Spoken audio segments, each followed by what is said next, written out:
So what we do is compute an average score based on the dreams that people have that are scored for the script. And each person thus has one score representing their attachment script knowledge in the lab, and one score representing the degree to which they experience the secure-based script in their dreams. And we can look at associations between the scriptedness of the dream and attachment and relationship variables.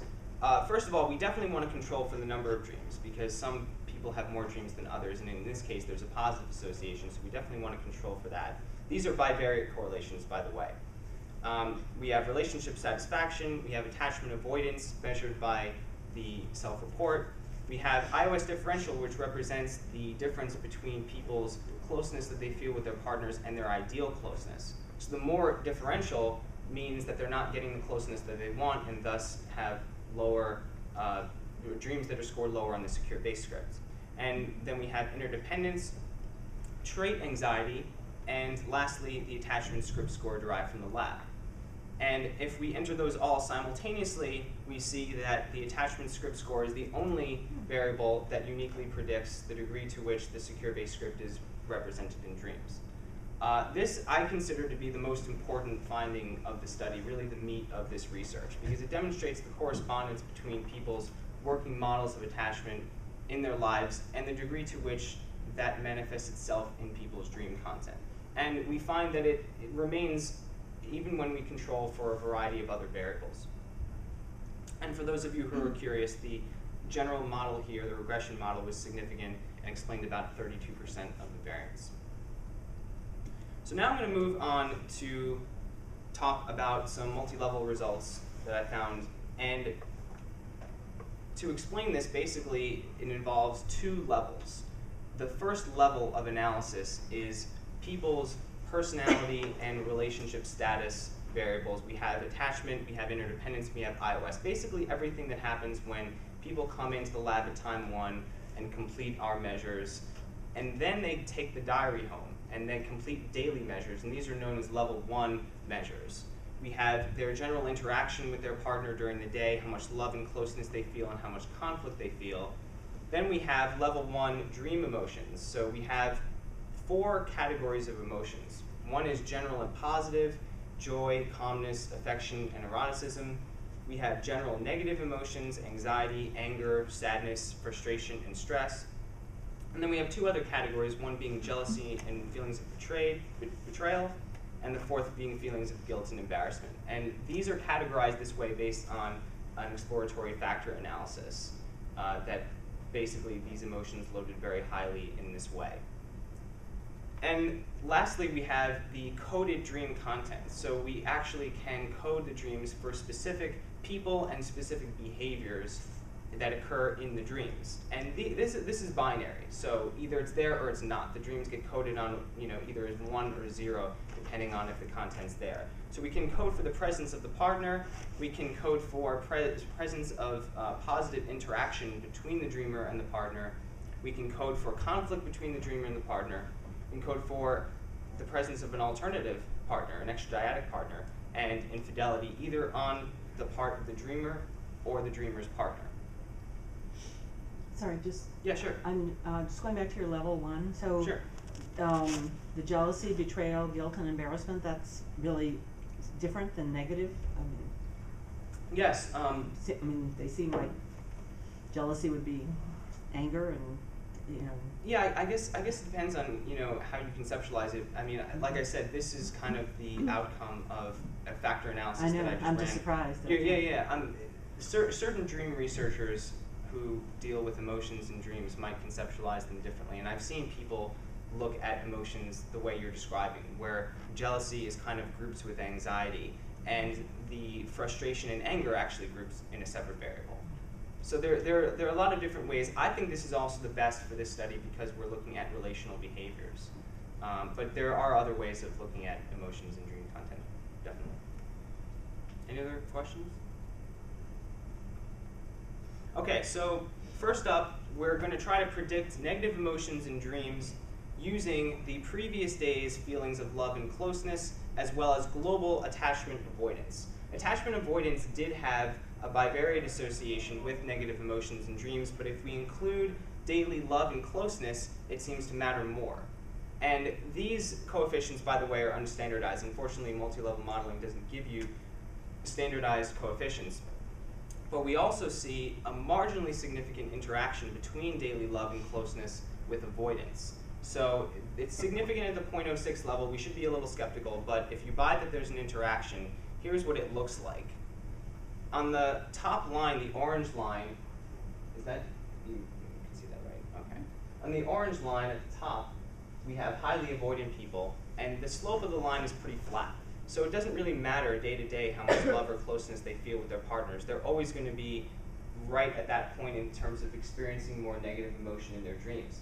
Whereas people who are secure seem to be more attuned to the daily variability in love felt and closeness felt with their partner. So the degree to which they feel more love and closeness, they'll feel less negative emotion in their dreams when their dreams contain romantic partners. Yes?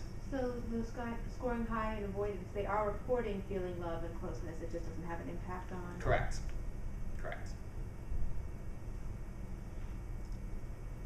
Here we're looking at general positive emotions in dreams, and again we see the same kind of pattern, except in the opposite direction. Here, feelings of love and closeness on a given day predict an increased amount of positive emotions in dreams containing romantic partners. No effect on its own of attachment avoidance, but again, an interaction effect, such that people who are high in avoidance, this time the bottom line, again, pretty much a flat line, whereas people who are secure, people who are low in avoidance, we see a significant slope, such that the more positive, the more love and closeness they feel for their partner on a given day will produce more positive emotions in their dreams of their romantic partners. I don't think I ever saw a correlation of one before. Well, yeah, it's unstandardized is a little difficult to interpret. Here we're predicting jealousy and betrayal in dreams.